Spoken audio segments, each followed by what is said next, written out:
Good morning.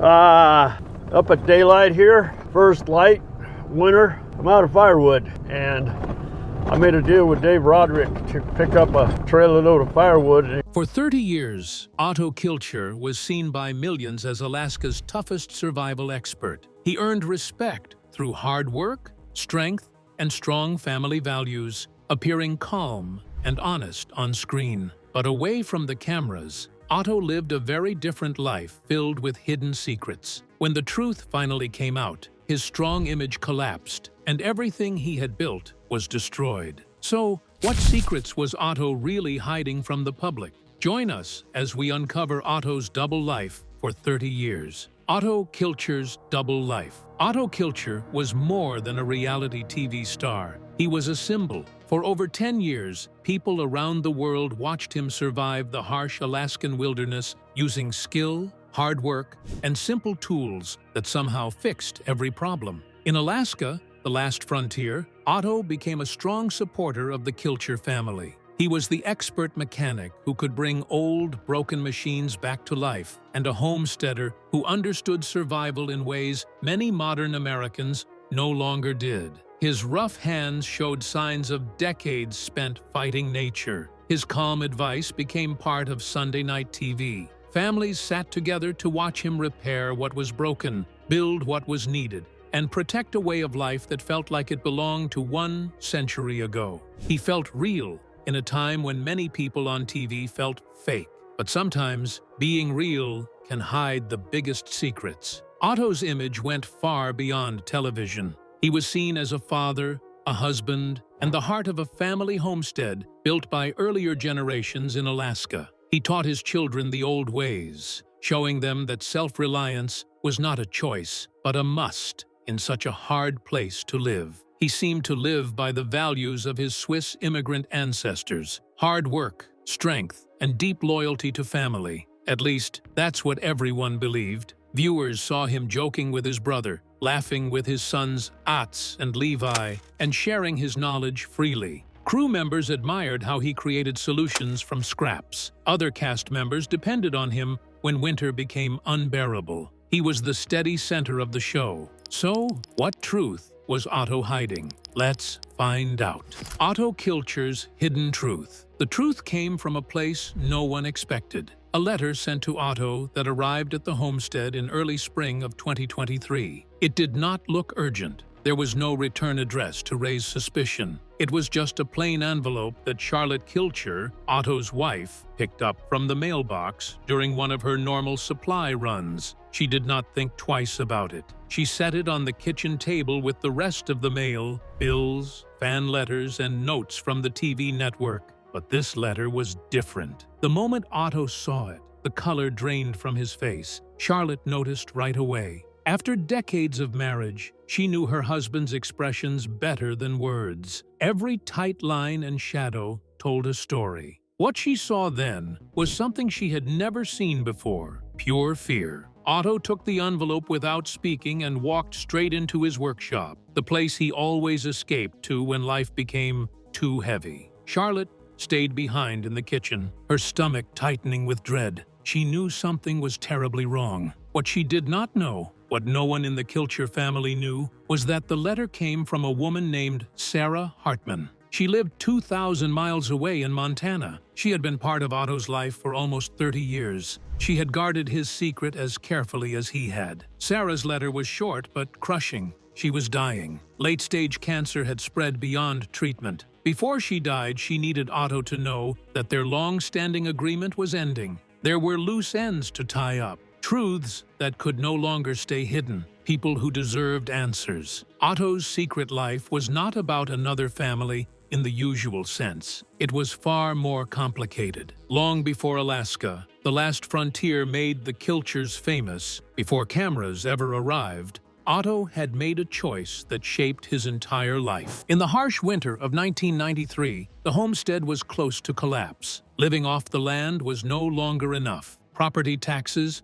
medical bills, and broken equipment were piling up. The cost of keeping the land was becoming unbearable, Otto refused to let it go. That land use held generations of sacrifice and pride, so he made a decision he believed would save everyone, even if it meant living a lie. During a rare trip to the lower 48, Otto met Sarah, a sharp businesswoman. Together, they created a shell company that quietly sent money back to Alaska. The setup was legal, but morally questionable. Otto provided mechanical skills. Sarah handled the business side. They bought and sold heavy equipment, brokered deals, and worked in legal gray areas most people never knew existed. The money saved the homestead. It paid medical bills. It filled gaps that subsistence living and small TV checks could not cover. But it forced Otto to live two lives, traveling under excuses he never fully explained, keeping accounts and partnerships his family never knew about.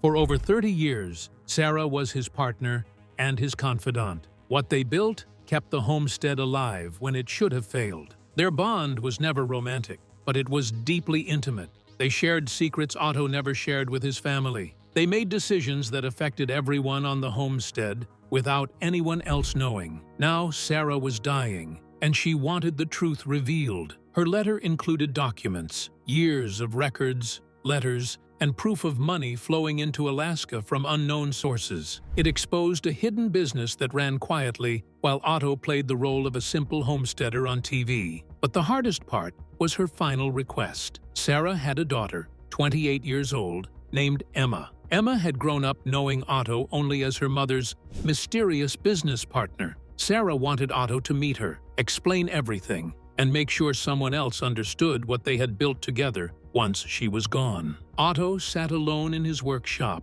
surrounded by the tools that defined his public image, holding a letter that could destroy everything. The homestead he saved through lies, the family he protected with secrets, the life he showed the world while hiding the truth. The weight of 30 years pressed down on him like an Alaskan winter, cold, unforgiving, and impossible to escape. Somewhere in Montana, a dying woman waited for his answer. But were there fractures? Let's take a closer look. Cracks in the foundation. Charlotte did not wait for Otto to come clean on his own. 3 days after the letter arrived, she watched him grow quiet and distant, building invisible walls between them. Unable to take it anymore, she walked into his workshop without warning. She found him sitting on an overturned bucket, staring at papers spread across his workbench like evidence from a crime scene. When he looked up, Charlotte saw something in his eyes she had never seen before. Not just fear, but surrender. "Whatever this is," she said softly, even though her hands were shaking, "I need to know now." What Otto confessed next destroyed 30 years of trust. In less than 1 hour, he told her everything. The financial crisis in '93 that nearly cost them the homestead. The secret partnership with Sarah Hartman. The shell company. The machinery deals. The money that quietly made its way back to Alaska under carefully planned excuses. He admitted to his trips to Montana over the years, always explained away as equipment auctions or mechanical work. He insisted the relationship was professional, always professional, but it had kept the family afloat without Charlotte ever knowing or agreeing to it. Charlotte listened without interrupting. Her face was hard and still. When he finished, the silence felt like the moment before an avalanche. "You let me believe we were struggling," she finally said, barely above a whisper. "You let me worry about money, about medical bills, about keeping this place running. You let me lose sleep over problems you had already solved with lies." "I was protecting us," Otto said, but even he could hear how empty it sounded. "You were protecting yourself," Charlotte replied sharply. Her anger finally broke through. "You didn't want to admit you couldn't do it alone. You didn't want to include us in decisions that shaped our lives. You didn't want to be anything less than the invincible Otto Kilcher everyone believes you are." She walked out, leaving Otto alone with his excuses, but Charlotte was not the only one who needed the truth. The secret spread through the Kilcher family fast, and each person reacted differently. Ivan, Otto's eldest son, felt deeply betrayed. His father had taught him that honesty and integrity were everything, especially in Alaska. Now those lessons felt false. During a tense family meeting, Ivan confronted him. "You taught me a man's word is everything," he said. "That trust is what keeps a community alive here. And all this time, you were lying to us." Otto tried to explain the desperation of that winter in '93, the choice between honesty and survival. Ivan did not care. All he saw was 30 years of lies. Levi, the younger son, felt hurt for a different reason.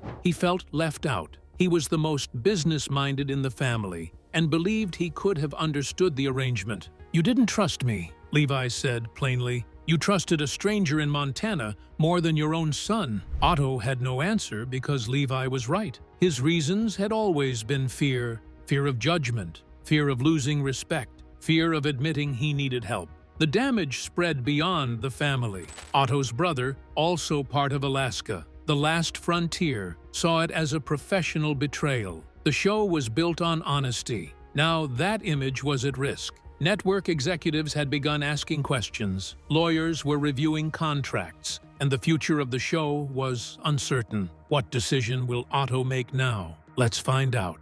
Otto's reckoning journey. Otto chose to leave for Montana on a dull gray morning in late April, a time when Alaska still felt frozen in winter's grip, even though spring was supposed to have arrived. He did not ask his family for permission. He did not explain himself to his sons, and he did not seek Charlotte's approval. Instead, he quietly packed a bag, placed a short note on the kitchen table that said, "Gone to face what I've been running from," and drove alone to the Anchorage airport. Some truths, he believed, could only be faced in solitude. During the flight south, Otto had nothing but time. Sitting inside the narrow metal shell of the airplane, speeding through the sky, he felt trapped with his own thoughts. Everything he had built over the last 30 years felt like it was collapsing behind him. He stared out the window at endless clouds and, for the first time in 30 decades, he forced himself to truly look at his actions and the reasons behind them. For 30 years, Otto had told himself the same simple story. He did what he did to survive. The homestead had been failing, and he found a way to keep it alive. Any father would have done the same. Any man who understood the meaning of that land, the sacrifices carved into every acre, would have made the same choice. That explanation had always comforted him. But sitting 30,000 feet above the ground, with nowhere to hide from his own conscience, Otto knew the truth was not so clean. It was more complicated and far more damaging to the image he had built of himself. He had made the deal with Sarah not only to save the homestead, but to prove something to himself. His father, Otto Kilcher, had been a powerful figure, an immigrant who had forced a life out of the wilderness through pure determination. Otto's siblings had all found success in their own ways, each contributing to the family name. Otto, however, had always felt the heavy pressure to measure up, to earn the name he carried. When the financial crisis hit in '93, it felt like total failure. The idea of being the Kilcher who lost the homestead, who failed to protect what his father built, terrified him. So when Sarah offered an opportunity, a way to earn money using his mechanical skills, instead of relying only on farming, Otto grabbed it. Not just because it was practical, but because it fed his pride. Pride built his secret life. Pride kept him silent with his family. And even now, pride whispered that he had been right, that the results justified the choices, that his family should feel grateful instead of angry. But beneath that pride was something Otto had avoided for 30 years. Fear. Fear of not being good enough. Fear of showing weakness. Fear of admitting that he could not handle everything alone. The idea of the self-reliant frontier man, the myth he had lived by, was just that, a myth. Otto could fix any machine placed in front of him, but he never learned how to repair the broken parts inside himself. The rental car from Missoula Airport carried him through a landscape unlike Alaska. The land was gentle, rolling hills instead of harsh mountains, green fields instead of frozen tundra. It felt almost forgiving, and that made Otto uneasy. He was used to land that demanded constant alertness just to survive. Sarah's home was simple, a ranch-style house sitting on 10 acres outside town. Otto parked in the driveway, and stayed inside the car for several minutes, gathering his courage. Through the front window, he saw movement. Someone was waiting. Emma Hartman opened the door before he could knock. She was 28 years old, with sharp eyes like her mother's and a tired look that suggested she had learned not to trust easily. She studied Otto for a long moment before stepping aside. "She's been asking for you," Emma said plainly. "She doesn't have much time left." Sarah lay in a hospital bed set up in the living room, surrounded by softly humming machines. Cancer had taken much of her strength, leaving her thin and fragile. But when she saw Otto, her eyes brightened with recognition and relief. "You came," she whispered. "I came," Otto said, pulling a chair close. They talked for hours. Emma moved quietly through the house, giving them space but staying close enough to hear. Sarah wanted to look back on their 30 years together, not to excuse their choices, but to make sure Otto understood what it had meant to her. She told him she had been a widow when they met, her husband killed in an industrial accident. She was left with a young daughter and no clear future. The partnership with Otto gave her purpose and direction. She never wanted to interfere with his family and never asked for more than their professional connection. But she also never built a life of her own. She stayed available, always waiting for phone calls and decisions that kept their shared work alive. "I told myself I was helping you save something important," Sarah said weakly. "But I was hiding too, hiding from building my own life." Emma stepped forward then, arms crossed, her voice sharp. "She wasted 30 years on you. 30 years she could have spent finding love, building a real family for us." Otto had no defense. It was true. He had benefited from Sarah staying invisible, and he never thought about the cost. "You're right," he said quietly. "I took without thinking. I'm sorry to both of you." Sarah reached for his hand. "I made my choices," she said. "I don't want guilt. I want you to stop hiding. Let your family truly know you." As day faded into evening, they shared truths long buried. Sarah spoke of dreams she never followed. Emma spoke of growing up with sadness she could never name. Otto finally admitted his deepest failures, confusing strength with silence and self-reliance with isolation. "I thought fixing problems was enough," Otto said. "I thought results mattered more than honesty." "And now?"